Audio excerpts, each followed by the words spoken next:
ಅತ್ತ 251ನೇ ಪರ್ಯಾಯೋತ್ಸವದಲ್ಲಿ ಪೂಜಾಧಿಕಾರ ಸ್ವೀಕರಿಸಲಿರುವ ಕೃಷ್ಣಾಪುರ ಮಠಾಧೀಶರಿಗೆ ಮರಳಿನಲ್ಲಿ ಕಲಾಕೃತಿ ಬಿಡಿಸುವ ಮೂಲಕ ಗೌರವ ಸಲ್ಲಿಸಿದ್ದಾರೆ.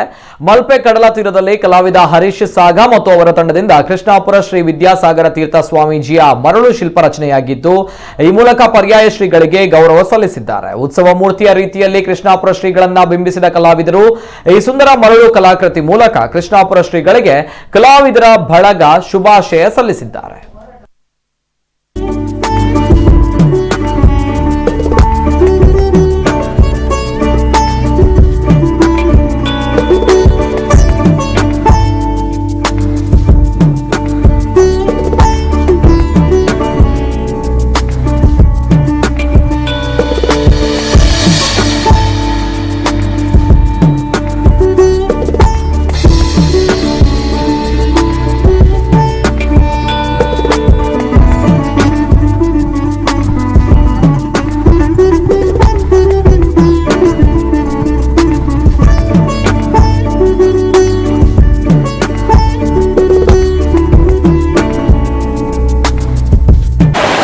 ಮಠಗಳಲ್ಲಿ ಒಂದಾದ ಶ್ರೀ ಕೃಷ್ಣಾಪುರ ಮಠದ ಮಠಾಧೀಶರು ಈ ಒಂದು ಪರ್ಯಾಯದ ಪಟ್ಟಾಭಿಷೇಕದಲ್ಲಿ ಆಸೀನರಾಗಿರುತ್ತಾರೆ.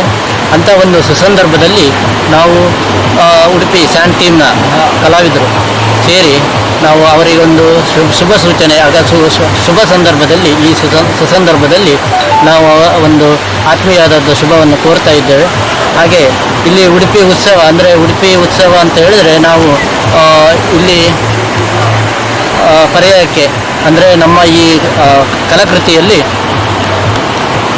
ಒಂದು ಉತ್ಸವದ ಮೂರ್ತಿಯನ್ನಾಗಿ ನಾವು ಬಿಂಬಿಸಿ ಕಲಾವಿದರನ್ನು ನಮ್ಮ ಪರ್ಯಾಯ ಸ್ವಾಮೀಜಿಯವರನ್ನು ನಾವು ಕೃತಿ ರಚನೆ ಮಾಡಿದ್ದೇವೆ.